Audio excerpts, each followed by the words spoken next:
दोस्तों स्वागत है आप सभी का आपका अपना यूट्यूब चैनल जीटीएम स्टडी में। दोस्तों आज के इस वीडियो में 12th क्लास बायोलॉजी का काफ़ी इंपॉर्टेंट प्रश्न लेकर आए हैं जो कि आने वाले इंटरमीडिएट बोर्ड एग्जाम 2021 के लिए काफ़ी ही महत्वपूर्ण है। दोस्तों आज इस वीडियो का माध्यम से हम फाइनल रिवीजन कर रहे हैं ताकि जो है हमारा बोर्ड एग्ज़ाम के लिए और क्वेश्चन कवर्ड हो जाए। तो दोस्तों आज के इस वीडियो में हम 50 इंपॉर्टेंट ऑब्जेक्टिव प्रश्न लेकर आए हैं जो कि काफ़ी ही महत्वपूर्ण है और काफ़ी ही सिलेक्टेड क्वेश्चन है। इसलिए दोस्तों सभी प्रश्न को आप अच्छी तरह से देखिएगा, एक भी क्वेश्चन स्किप नहीं करिएगा, ठीक है। इससे पहले हम 100 क्वेश्चन ऑलरेडी कर चुके हैं। अगर उसका वीडियो नहीं देखे हैं 2 वीडियो तो उसका लिंक हम आपको डिस्क्रिप्शन में दे देंगे, वहाँ पर आप 2 वीडियो देख सकते हैं। उसमें भी काफ़ी इंपॉर्टेंट प्रश्न बताए गए। यह मेरा तीसरा वीडियो है जिसमें कि 50 क्वेश्चन डिस्कस करेंगे। तो चलिए आज की वीडियो हम शुरू करते हैं। जल्दी से इस वीडियो को लाइक कर दीजिए, अपने दोस्तों में ज़्यादा से ज़्यादा शेयर कर दीजिए और आप हमारे इस चैनल पर नए हैं तो प्लीज़ चैनल को सब्सक्राइब करके बेल आइकन भी प्रेस कर लीजिएगा ताकि नए वीडियो का नोटिफिकेशन आप लोगों को सबसे पहले मिले। और दोस्तों अगर और भी मेरा दूसरा सब्जेक्ट का भी वीडियो देखना चाहते हैं तो आप मेरे प्लेलिस्ट में जाकर देख सकते हैं, यानी था डिस्क्रिप्शन में लिंक दिया हुआ है, वहाँ से भी आप जाकर देख सकते हैं। तो चलिए आज की वीडियो हम शुरू करते हैं पहला प्रश्न से। फर्स्ट क्वेश्चन में कह रहा है कि क्षय रोग को संक्रमण मुख्यतः किसके द्वारा होता है, यानी क्षय रोग का संक्रमण जो है मुख्यतः किसके द्वारा होता है, हवा के द्वारा, जल के द्वारा, कीटों के द्वारा या संपर्क के द्वारा। तो क्षय रोग का संक्रमण जो होता है मुख्यतः हवा के द्वारा होता है। तो ये ऑप्शन यहाँ पे करेक्ट हो गया, हवा के द्वारा। नेक्स्ट क्वेश्चन दूसरा में कह रहा है कि टर्नर सिंड्रोम में कितने गुणसूत्र होंगे। टर्नर सिंड्रोम में जो होता है कितने गुणसूत्र होते हैं, 45, 46, 47 या इनमें से कोई नहीं। तो मनुष्य में जो होता है 46 गुणसूत्र रहता है, ठीक है। 46 गुणसूत्र सामान्यतः 46 गुणसूत्र रहता है, ठीक है। इसमें पूछा जाए कि टर्नर सिंड्रोम होता है उसमें कितना गुणसूत्र होता है, तो टर्नर सिंड्रोम में हो जाता है 45 गुणसूत्र हो जाता है। तो ये ऑप्शन यहाँ पे करेक्ट हो गया 45। टर्नर सिंड्रोम जो होता है जनरली महिलाओं में होता है, ठीक है। और यहाँ पे क्लाइफेल्टर्स सिंड्रोम जो होता है उसमें जो होता है 47 गुणसूत्र हो जाता है, यह पुरुषों में होता है, ठीक है। तो यहाँ पे ये ऑप्शन यहाँ पे करेक्ट हो गया 45 से। नेक्स्ट क्वेश्चन तीसरा हम कह रहा है कि अम्लीय वर्षा में पीएच मान होता है। अम्लीय वर्षा में पीएच मान होता है तो यहाँ पे देखिए 7 से अगर कम रहे, 7 से कम रहता है पीएच मान तो वह अम्लीय होता है, 7 रहता है तो उदासीन होता है, और 7 से अधिक रहता है, 7 से अगर अधिक रहेगा तो वह क्षारीय हो जाता है, ठीक है। तो यहाँ पे अम्लीय वर्षा यानी 7 से उसका कम ही रहेगा, ठीक है। तो यहाँ पे देखिए यहाँ पे 7 दे रहा है, या 8 दे रहा है, या 5 दे रहा है, या 10 दे रहा है। तो यहाँ पे ये भी ऑप्शन गलत, ये भी गलत, ये भी गलत, यहाँ पे 5 हो जाएगा, ठीक है। तो सी ऑप्शन यहाँ पे करेक्ट हो जाएगा। यानी अम्लीय वर्षा जो होता है यहाँ पे आपको 5 या 5.5 से अगर कम होता है वर्षा का पीएच मान तो वह अम्लीय वर्षा कहलाता है, ठीक है। तो यहाँ पे सी ऑप्शन यहाँ पे करेक्ट हो जाएगा। नेक्स्ट क्वेश्चन चौथा में कह रहा है कि पुरुषों में शल्य क्रिया द्वारा बंध्याकरण प्रक्रिया कहते हैं। पुरुषों में जो शल्य क्रिया द्वारा बंध्याकरण प्रक्रिया होता है उसे कहते हैं, तो उसे वैस्कोटोमी कहते हैं या शुक्रवाहक उच्छेदन कहते हैं। तो बी ऑप्शन यहाँ पे करेक्ट हो गया। काफ़ी इंपॉर्टेंट प्रश्न है, अच्छी तरह से इसे याद रखेगा। तो बी ऑप्शन यहाँ पे वैक्सोटोमी करेक्ट हो गया। पाँचवा में कह रहा है कि द्वि निषेचन प्रक्रिया की खोज किनके द्वारा की गई। द्वि निषेचन प्रक्रिया खोज किनके द्वारा की गई, तो यह नावस्चीन के द्वारा किया गया, ठीक है, नावस्चीन के द्वारा। तो सी ऑप्शन यहाँ पे करेक्ट हो गया, नावस्चीन। ये भी काफ़ी इंपॉर्टेंट प्रश्न है, अच्छी तरह से इसे याद रखिएगा। नेक्स्ट क्वेश्चन छठा में कह रहा है कि बच्चों में डाउन सिंड्रोम होने का क्या कारण है। बच्चों में डाउन सिंड्रोम होने का क्या कारण है, तो नलीसोमी, जीव उत्परिवर्तन, और तीसरा है ट्राइसोमी, और चौथा है मोनोसोडियम। तो इसका ट्राइसोमी होता है। बच्चों में डाउन सिंड्रोम होने का जो कारण है वो ट्राइसोमी होता है। तो सी ऑप्शन यहाँ पे करेक्ट हो गया, ट्राइसोमी, ठीक है। डाउन सिंड्रोम होने का कारण क्या है, ट्राइसोमी। मैंने कहने का मतलब गुणसूत्र में अगर वृद्धि, मैंने गुणसूत्रों का वृद्धि और कमी जो होता है उस कमी होने के कारण जो दोष उत्पन्न होता है वही जो होता है डाउन सिंड्रोम होता है, ठीक है। ये भी डाउन उसी तरह का सिंड्रोम है। तो यहाँ पे ट्राइसोमी होता है। तो सी ऑप्शन यहाँ पे करेक्ट हो गया। नेक्स्ट क्वेश्चन सातवां में कह रहा है कि मानव में कौन सी प्रजनन प्रक्रिया होती है, तो यह लैंगिक जनन होता है, ठीक है, लैंगिक प्रजनन प्रक्रिया। तो बी ऑप्शन यहाँ पे करेक्ट हो गया, लैंगिक। नेक्स्ट क्वेश्चन आठवां में कह रहा है कि मालाडी क्या है। मालाडी क्या है, तो बुखार की दवा, गर्भ निरोधक गोलियां, या जॉन्डिस की दवा, या विटामिन की दवा। तो मालाडी जो है यह एक गर्भ निरोधक गोलियां है, ठीक है। तो बी ऑप्शन यहाँ पे करेक्ट हो गया, गर्भ निरोधक गोलियां। नेक्स्ट क्वेश्चन नौवां में कह रहा है कि मधुमक्खी पालन को कहते हैं सेरिकल्चर, एपीकल्चर, पीसीकल्चर, या इनमें से कोई नहीं। तो मधुमक्खी पालन को कहते हैं पीसीकल्चर कहते हैं, ठीक है, सॉरी एपीकल्चर कहते हैं, पीसीकल्चर नहीं एपीकल्चर। तो बी ऑप्शन यहाँ पे करेक्ट हो गया, एपीकल्चर। और पीसीकल्चर किसे कहते हैं, मत्स्य पालन या मछली का पालन को कहते हैं। और सेरिकल्चर जो होता है रेशम के कीट का पालन को कहते हैं। ठीक है, यहाँ पे मधुमक्खी पूछा जा रहा है तो एपी कल्चर हो जाएगा, बी ऑप्शन यहाँ पे करेक्ट हो गया। नेक्स्ट क्वेश्चन 10वां में कह रहा है कि निम्न में से कौन सी मछली कौन सी मछली समुद्र में पाई जाती है, कौन सी मछली जो है समुद्र में पाई जाती है। तो यहाँ पे पहला ऑप्शन है लेबियो, दूसरा ऑप्शन है कतला, तीसरा ऑप्शन है बॉम्बे डक और तीसरा ऑप्शन है कैलेरियस। तो यहाँ पे मछली जो समुद्र में पाई जाती है वह बॉम्बे डक है। ठीक है, सी ऑप्शन यहाँ पे करेक्ट हो गया, बॉम्बे डक। ठीक है, बॉम्बे डक जो है समुद्र में पाई जाने वाली मछली है, तो सी ऑप्शन यहाँ पे करेक्ट हो गया। नेक्स्ट क्वेश्चन 11 में कह रहा है कि उत्तक संवर्धन में प्रकट होने वाली विभिन्नताएं हैं। उत्तक संवर्धन में प्रकट होने वाली विभिन्नताएं हैं सोमा क्लोनल विभिन्नताएं या दैहिक विभिन्नताएं या उत्तक संवर्धन विभिन्नताएं। तो उत्तक संवर्धन में जो प्रकट होने वाली विभिन्नताएं हैं वह सोमा क्लोनल विभिन्नताएं हैं, तो ये ऑप्शन यहाँ पे करेक्ट हो गया, सोमा क्लोनल विभिन्नताएं। नेक्स्ट क्वेश्चन 12 में कह रहा है कि नियंत्रक जीन को क्या कहते हैं। नियंत्रक जीन को क्या कहा जाता है, तो निरोधक जीन, फिर उसके बाद रिप्लेस जीन, ऑपरेटर जीन या प्रोमोटर जीन। तो नियंत्रक जीन को जो कहते हैं निरोधक जीन कहते हैं। ठीक है, तो ये ऑप्शन यहाँ पे करेक्ट हो गया, निरोधक जीन। दोस्तों अगर आप हमारा और भी दूसरा सब्जेक्ट का वीडियो देखना चाहते हैं तो लिंक डिस्क्रिप्शन में, वहाँ पर जाकर आप मेरा और भी दूसरे सब्जेक्ट का वीडियो देख सकते हैं, जिसमें काफ़ी इंपॉर्टेंट प्रश्न बताया गया है जो कि आपके बोर्ड एग्जाम के लिए काफ़ी ही महत्वपूर्ण है। इसलिए दोस्तों फटाफट वो सभी वीडियो को आप जिस भी सब्जेक्ट की आप तैयारी करना चाहते हैं देख लीजिए, ताकि आपका जो है बोर्ड एग्जाम का फाइनल प्रिपरेशन हो सके, अच्छा प्रिपरेशन हो सके। उसमें मोस्ट इंपॉर्टेंट बताया गया है प्रश्न और काफ़ी अच्छे तरह से बताया गया है, तो प्लीज़ आप वो सभी वीडियो जाकर जरूर देखिए। नेक्स्ट क्वेश्चन 13 में कह रहा है कि एस एल मिलर किससे संबंधित है। एस एल मिलर किससे संबंधित है, जीवन की उत्पत्ति एवं विकास से, दूसरा विकासवाद के उपयोग एवं अनुपयोग के सिद्धांत से, और तीसरा नव डार्विनवाद से, और चौथा नव लोकार मार्गवाद से। ठीक है, तो एस एल मिलर जो संबंधित है वह जीवन की उत्पत्ति एवं विकास से है। ठीक है, ये ऑप्शन यहाँ पे करेक्ट हो गया, काफ़ी इंपॉर्टेंट प्रश्न है, अच्छी तरह से ये से याद रखिएगा। एस एल मिलर जो संबंधित है वह जीवन की उत्पत्ति एवं विकास से है, तो ये ऑप्शन यहाँ पे करेक्ट हो गया। नेक्स्ट क्वेश्चन 14 में कह रहा है कि यूरेसिल किससे संबंधित है। यूरेसिल किससे संबंधित है, आरएनए से, डीएनए से, ए और बी दोनों से, और चौथा में इनमें से कोई नहीं। तो यूरेसिल जो संबंधित है वो आरएनए से संबंधित है। ठीक है, आरएनए से, ये ऑप्शन यहाँ पे करेक्ट हो गया, आरएनए। दोस्तों अगर अभी तक इस चैनल को अभी तक सब्सक्राइब नहीं किए तो प्लीज़ हमारे इस चैनल को जीटीएम स्टडी को सब्सक्राइब जरूर कर लीजिए, और साथ ही ऑल नोटिफिकेशन भी ऑन कर लीजिएगा, इससे नया वीडियो का नोटिफिकेशन आप लोगों को मिलता रहेगा। नेक्स्ट क्वेश्चन 15 में कह रहा है कि अफीम किससे प्राप्त होता है। अफीम जो होता है किससे प्राप्त होता है, तो इसका राइट आंसर हो जाएगा पापावर सोमनीफेरम से। ठीक है, ये ऑप्शन यहाँ पे करेक्ट हो गया, पापावर सोमनीफेरम से। नेक्स्ट क्वेश्चन 16 नंबर में कह रहा है कि बी लिम्फोसाइट्स का निर्माण कहाँ होता है। बी लिम्फोसाइट्स का जो निर्माण होता है वो कहाँ होता है, अस्थि मज्जा में, थाइमस में, रक्त में, या लिम्फ या लसिका में। तो बी लिम्फोसाइट्स का जो निर्माण होता है वह अस्थि मज्जा में होता है, तो ये ऑप्शन यहाँ पे करेक्ट हो गया, अस्थि मज्जा। और थाइमस में जो होता है टी लिम्फोसाइट्स का निर्माण होता है। ठीक है, टी लिम्फोसाइट्स का निर्माण थाइमस में होता है। यहाँ पे बी लिम्फोसाइट्स पूछा जा रहा है, तो यहाँ पे अस्थि मज्जा, यानी ये ऑप्शन यहाँ पे करेक्ट हो गया। नेक्स्ट क्वेश्चन 17 नंबर कह रहा है कि गर्भाशय किससे संबंधित है। गर्भाशय जो है किससे संबंधित है, तो यह एक मादा जनन तंत्र से है। ठीक है, तो बी ऑप्शन यहाँ पे करेक्ट हो गया, मादा जनन तंत्र से। नेक्स्ट क्वेश्चन 18 नंबर काफ़ी इंपॉर्टेंट प्रश्न कह रहा है कि RNAi का प्रयोग रोगाणुओं को नियंत्रण करने हेतु किस पौधे में किया जाता है।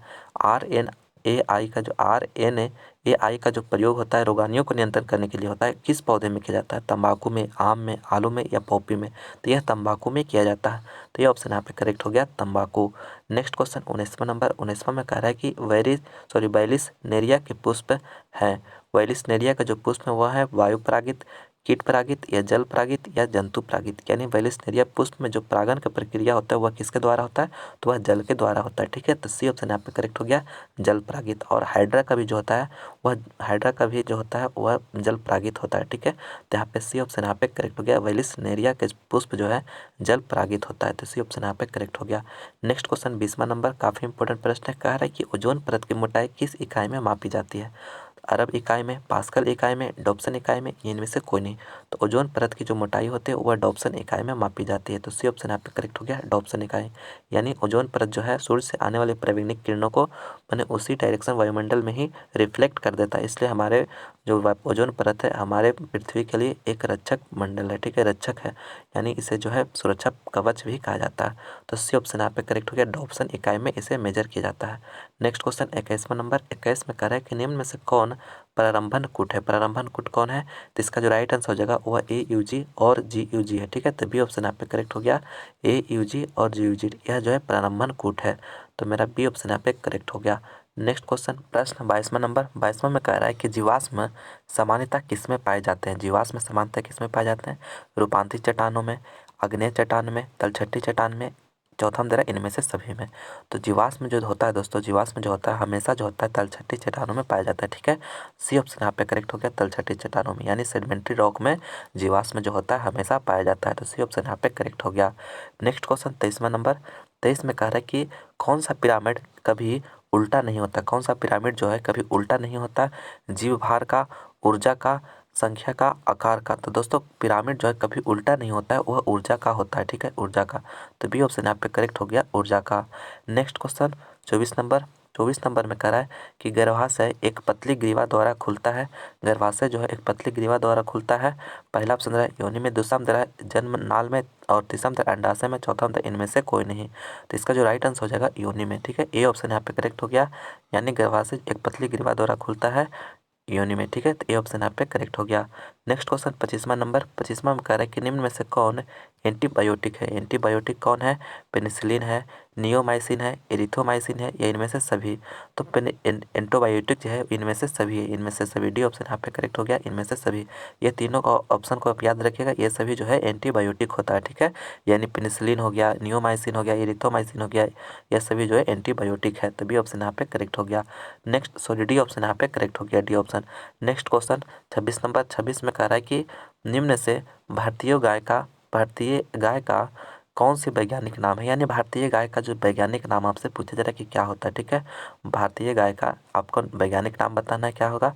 पहला ऑप्शन है एपिस डोरमाटा, दूसरा में बोस इंडिकस, तीसरा में बोस बाइविकस, और चौथा में इनमें से कोई नहीं। तो भारतीय गाय का जो वैज्ञानिक नाम होता है वह बोस इंडिकस होता है, ठीक है, बोस इंडिकस। तो बी ऑप्शन यहाँ पे करेक्ट हो गया, बी ऑप्शन यहाँ पे करेक्ट हो गया, बोस इंडिकस।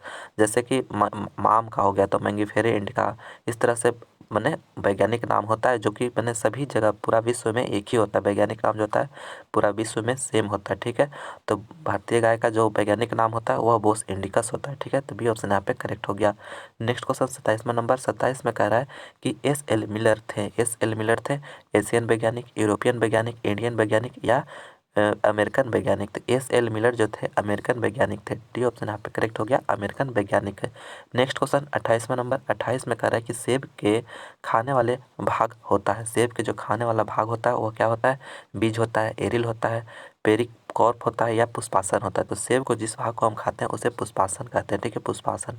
तो डी ऑप्शन यहाँ पे करेक्ट हो गया, पुष्पासन, यानी सेब का जिस विभाग को खाया जाता है पुष्पासन होता है। और एरिल जो होता है लीची का जिस भाग को हम खाते हैं उसे जो है एरिल कहते हैं, ठीक है, ये भी आप याद रखिएगा। तो यहाँ पे डी ऑप्शन यहाँ पे करेक्ट हो गया।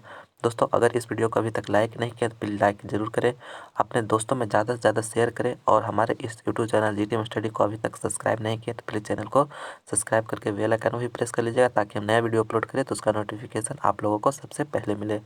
चलते हैं नेक्स्ट क्वेश्चन 29 नंबर में कह रहा है कि WHO पूर्ण रूप से क्या है, यानी WHO को फुल फॉर्म पूछा जा रहा है, ठीक है। तो WHO का जो फुल फॉर्म होता है वर्ल्ड हेल्थ ऑर्गेनाइजेशन होता है, ठीक है, वर्ल्ड हेल्थ ऑर्गेनाइजेशन। तो बी ऑप्शन यहाँ पे करेक्ट हो गया, world health organisation, B option यहाँ पे करेक्ट है। नेक्स्ट क्वेश्चन 30वां काफ़ी इंपॉर्टेंट प्रश्न कह रहा है कि मिलर प्रयोगशाला में क्या बनाए थे, मिलर जो थे प्रयोगशाला में क्या बनाए थे, मीथेन बनाए थे, एमिनो एसिड बनाए थे, हाइड्रोजन बनाए थे, अमोनिया बनाए थे। तो मिलर जो बनाए थे, मिलर जो बनाए थे वह बनाए थे एमिनो एसिड बनाए थे, ठीक है, एमिनो एसिड, बी ऑप्शन यहाँ पे करेक्ट हो गया, एमिनो एसिड। मिलर ने प्रयोगशाला में बनाए थे एमिनो एसिड, बी ऑप्शन यहाँ पे करेक्ट हो गया। नेक्स्ट क्वेश्चन 31 नंबर 31 में कह रहा है कि ग्रीन मफलर प्रदूषण किससे संबंधित है, ग्रीन मफलर प्रदूषण जो है किससे संबंधित है, हवा से, मिट्टी से, ध्वनि से, या जल से। तो ग्रीन मफलर प्रदूषण जो है संबंधित है वह ध्वनि से है, ठीक है, ध्वनि से। तो सी ऑप्शन यहाँ पे करेक्ट हो गया, ध्वनि प्रदूषण से संबंधित है। ग्रीन मफलर प्रदूषण किससे संबंधित है, ध्वनि प्रदूषण से। ग्रीन मफलर प्रदूषण जो होता है दोस्तों तो कहने का मतलब जिस भी मैंने रोड के साइड में होता है, इस तरह रोड में होता है, देखिए रोड इस तरह से है तो इस रोड के बगल में बहुत सारा पेड़ मैंने रो में लगा दिया, मैंने कॉलम में इस तरह से मैंने बहुत सारा पेड़ लगा दिया जाता है पेड़ इस तरह से, जिससे कि होता है कि जो मैंने वाहनों के द्वारा जो प्रदूषण मैंने ध्वनि प्रदूषण उत्पन्न होता है वह पेड़ के द्वारा रोक लिया जाए। ठीक है, तो ये ग्रीन मफलर इसी को कहा जाता है, पेड़ों का मैंने समूह लगाया जाता है रोड के बगल में। ठीक है, तो जो जिसका कि मैंने उसका ध्वनि का प्रदूषण जो वाहनों के द्वारा हो वो मैंने कहने मतलब रेसिडेंशियल एरिया तक नहीं पहुँचे, इसीलिए ग्रीन मफलर जो हो गया प्रदूषण ध्वनि प्रदूषण से संबंधित है। तो सी ऑप्शन यहाँ पे करेक्ट हो गया। नेक्स्ट क्वेश्चन 32 नंबर काफ़ी इंपॉर्टेंट प्रश्न है। कह रहा है कि पौधे में अर्धसूत्री विभाजन होता है। काफ़ी इंपॉर्टेंट प्रश्न है दोस्तों। कह रहा है पौधे में अर्धसूत्री विभाजन होता है जड़ के ऊपरी भाग में, परागकण में, और तीसरा हम दे रहा है तने के ऊपरी भाग में, और चौथा हम दे रहा है एंथर यानी परागकोश में। तो पौधे में जो अर्धसूत्री विभाजन होता है वह एंथर में होता है। ठीक है, परागकोश में होता है। तो डी ऑप्शन यहाँ पे करेक्ट हो गया, परागकोश यानी एंथर में। ठीक है, तो डी ऑप्शन यहाँ पे करेक्ट हो गया। अच्छी तरह से इसे याद रखिएगा। नेक्स्ट क्वेश्चन 33 में कह रहा है कि निम्न में से कौन कौन जनसंख्या नियंत्रण की जैविक विधि है, यानी जनसंख्या नियंत्रण करने का जैविक विधि कौन है? परजीविता, प्रिडेशन, बीमारी, या इनमें से सभी? तो इनमें से सभी हो जाएगा। ठीक है, इनमें से यानी जैविक जनसंख्या नियंत्रण का जैविक विधि इनमें से सभी है। तो डी ऑप्शन यहाँ पे करेक्ट हो गया। नेक्स्ट क्वेश्चन 34 में कह रहा है कि कंद का उदाहरण है। कंद का उदाहरण है अदरक, ओल, प्याज या आलू। तो कंद का जो उदाहरण है वो आलू है। ठीक है, आलू। तो डी ऑप्शन यहाँ पे बिल्कुल करेक्ट हो गया। कंद का उदाहरण हो गया आलू, और प्याज जो है यह जो है साल का कंद का उदाहरण है, साल का कंद का। और अदरक जो है प्रकंद का उदाहरण है, ये भी आप याद रखिएगा, आपके एग्जाम में पूछ सकता है। ठीक है, कंद जो है आलू का उदाहरण है। तो मेरा डी ऑप्शन यहाँ पे करेक्ट हो गया। नेक्स्ट क्वेश्चन 35 में कह रहा है कि शुक्राणु में क्रोमोसोम पाए जाते हैं। शुक्राणु में कौन सा क्रोमोसोम पाए जाते हैं? तो शुक्राणु में जो होता है एक्स वाई क्रोमोसोम पाया जाता है। तो कौन सा ऑप्शन में? बी ऑप्शन यहाँ पे करेक्ट हो गया। बी ऑप्शन यहाँ पे करेक्ट हो गया। शुक्राणु में जो क्रोमोसोम पाए जाते हैं एक्स और वाई होते हैं, और अंडाणु में अगर आपसे पूछे तो यह एक्स एक्स हो जाएगा। ठीक है, तो दोनों आप याद रखिएगा। तो यहाँ पे बी ऑप्शन यहाँ पे करेक्ट हो गया। नेक्स्ट क्वेश्चन 36 में कह रहा है कि इनमें से कौन प्राकृतिक वायु प्रदूषक है, यानी कौन सा जो है प्राकृतिक वायु प्रदूषक है? सूर्यमुखी से निकली गैस, और दूसरा में दे रहा है परागकण, तीसरा में दे रहा है धूलकण, और चौथा में इनमें से सभी। तो प्राकृतिक वायु प्रदूषक इनमें से सभी है। ठीक है, इनमें से सभी। डी ऑप्शन यहाँ पे करेक्ट हो गया, इनमें से सभी। यानी कि सूर्यमुखी से निकली गैस, परागकण, धूलकण, ये सभी जो है वायु मैंने प्रदूषक है, वायु प्राकृतिक वायु प्रदूषक है। तो डी ऑप्शन यहाँ पे करेक्ट हो गया। डी ऑप्शन यहाँ पे करेक्ट हो गया, इनमें से सभी। नेक्स्ट क्वेश्चन 37 में कह रहा है कि सुजाक रोग है जल जनित रोग, हवा जनित रोग, यौन जनित रोग, या रोग नहीं है? तो सुजाक जो है यह यौन जनित रोग है। ठीक है, तो सी ऑप्शन यहाँ पे करेक्ट हो गया। सी ऑप्शन यहाँ पे करेक्ट हो गया, यौन जनित रोग। नेक्स्ट क्वेश्चन 38 में कह रहा है कि इनमें से कौन समापन कोडॉन है? इनमें कौन जो है समापन कोडॉन है? आपसे पूछा जा रहा है कि इनमें कौन जो है समापन कोडॉन है। पहला ऑप्शन ए यू जी दे रहा है, दूसरा में दे रहा है सी सी सी, और तीसरा में दे रहा है यू ए जी दे रहा है, और चौथा में यू ए दे रहा है। ठीक है, तो समापन कोडॉन जो होता है यू ए जी होता है। ठीक है, यू ए जी। तो सी ऑप्शन यहाँ पे करेक्ट हो गया, यू ए जी। समापन कोडॉन का एग्जाम्पल समापन कोडापन जो होता है यू ए जी होता है। तो सी ऑप्शन यहाँ पे करेक्ट हो गया। नेक्स्ट क्वेश्चन 39 में कह रहा है कि डायनासोर किस काल में थे? डायनासोर जो थे वह किस काल में रहते थे? तो इसका जो राइट आंसर हो जाएगा वह जुरासिक युग में रहते थे, जुरासिक काल में। ठीक है, तो सी ऑप्शन यहाँ पे करेक्ट हो गया, जुरासिक। डायनासोर किस काल में थे? तो जुरासिक काल में थे। तो सी ऑप्शन यहाँ पे करेक्ट हो गया। नेक्स्ट क्वेश्चन 40 में कह रहा है कि मीथा जोन्स निम्न में से क्या नहीं बनाता? मीथा जोन्स जो है निम्न में से क्या नहीं बनाता है? ऑक्सीजन, मीथेन, हाइड्रोजन सल्फाइड, या कार्बन डाइऑक्साइड। तो मिथोजेंस जो होता है वो क्या नहीं बनाता है? तो ऑक्सीजन नहीं बनाता है। ठीक है, तो ये ऑप्शन यहाँ पे करेक्ट हो गया, ऑक्सीजन। मिथोजेंस जो है क्या नहीं बनाता है? तो ऑक्सीजन। तो ये ऑप्शन यहाँ पे करेक्ट हो गया। काफ़ी इंपॉर्टेंट प्रश्न है, अच्छी तरह से इसे याद रखिएगा। नेक्स्ट क्वेश्चन 41 में कह रहा है कि जल में ई कोलाई की अधिकता किसकी सूचक है? जल में ई कोलाई का अधिकता किसकी सूचक है? पानी का, खारापन का, औद्योगिक प्रदूषण का, वाहित मल जल प्रदूषण का, या इनमें से सभी? तो जल में ई कोलाई जब अधिकता होगा इसका जो सूचक है वह वाहित मल जल प्रदूषण का। ठीक है, वाहित मल जल प्रदूषण। तो यहाँ सी ऑप्शन यहाँ पे करेक्ट हो गया, वाहित मल जल प्रदूषण का सूचक है। ठीक है, जल में ई कोलाई का अधिकता हो जाए तो वह वाहित मल जल प्रदूषण की अधिक मैंने सूचक हो जाता है। तो सी ऑप्शन यहाँ पे करेक्ट हो गया। नेक्स्ट क्वेश्चन 42 काफ़ी इंपॉर्टेंट प्रश्न कह रहा है कि जेड जेड स्लैश DW तरह का लिंग निर्धारण किसमें देखा गया है? ठीक है, इस तरह का जो लिंग निर्धारण होता है किसमें देखा जाता है? घोंघा में, तिलचट्टा में, या मोर में, या मनुष्य में? तो ZZ/DW की तरह जो लिंग निर्धारण होता है वह मोर में होता है, मोर में। तो सी ऑप्शन यहाँ पे करेक्ट हो गया, मोर में। काफ़ी इंपॉर्टेंट प्रश्न है, इसे भी अच्छी तरह से याद रखेगा। ZZ/DW तरह का लिंग निर्धारण जो देखा गया है वह मोर में देखा गया। तो सी ऑप्शन यहाँ पे करेक्ट हो गया। नेक्स्ट क्वेश्चन कह रहा है 43 नंबर। 43 में कह रहा है कि हाइड्रोफोबिया रोग होता है। हाइड्रोफोबिया रोग होता है प्रोटोजोआ से, कृमि से, जीवाणु से, या वायरस से? तो हाइड्रोफोबिया रोग जो होता है वह वायरस से होता है। ठीक है, वायरस से।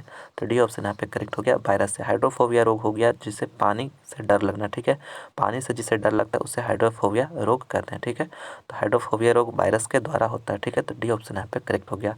Next question 44 number. 44 में कह रहा है कि BCG का टीका बच्चों में किस बीमारी के बचाव में दिया जाता है? BCG का जो टीका होता है वो बच्चों में किस बीमारी के बचाव में दिया जाता है? डायरिया के, क्षय रोग के, या पोलियो के, या हैजा के? तो वह क्षय रोग के बचाव में दिया जाता है। ठीक है, तो बी ऑप्शन यहाँ पे करेक्ट हो गया। बी ऑप्शन यहाँ पे क्षय रोग करेक्ट हो गया। ठीक है, BCG का टीका जो होता है बच्चों में जो है क्षय रोग बीमारी के बचाव में दिया जाता है। तो बी ऑप्शन यहाँ पे करेक्ट हो गया। Next question 45 number. काफ़ी इंपॉर्टेंट प्रश्न कह रहा है कि महिलाओं में शल्य क्रिया द्वारा बंध्यकरण प्रक्रिया को कहते हैं। ठीक है, महिलाओं में शल्य क्रिया द्वारा बंध्यकरण प्रक्रिया को क्या कहते हैं?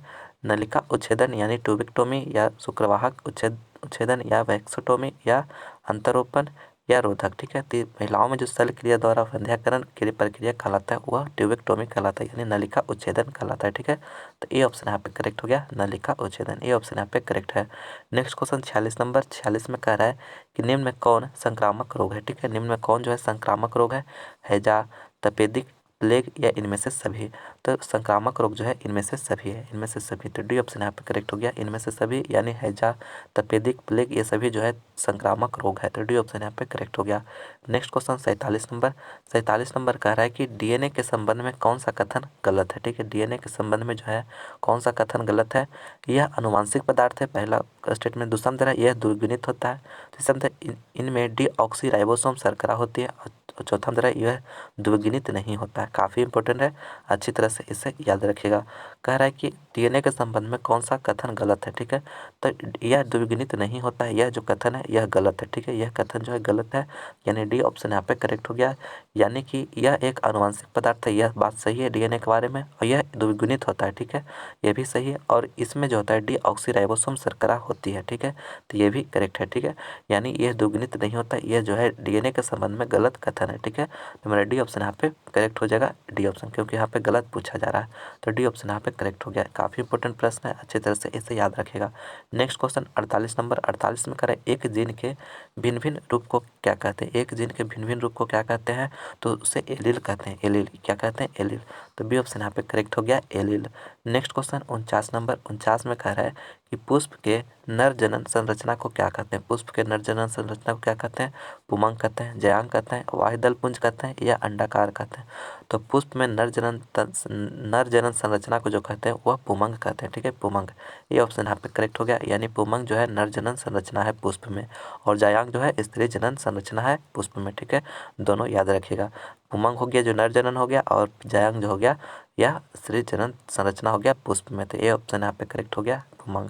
नेक्स्ट क्वेश्चन 50वां नंबर। 50 में कह रहा है कि युग्मक क्या है? युग्मक है वो क्या है? अगुणित है, द्विगुणित है, या त्रिगुणित है, या इनमें से कोई नहीं?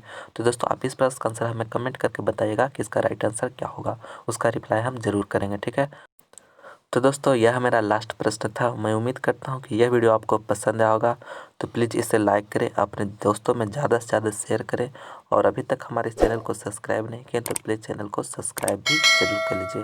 तो चलिए दोस्तों, मिलते हैं हम अगले वीडियो में कुछ नए नॉलेज के साथ। इस वीडियो को देखने के लिए बहुत बहुत धन्यवाद।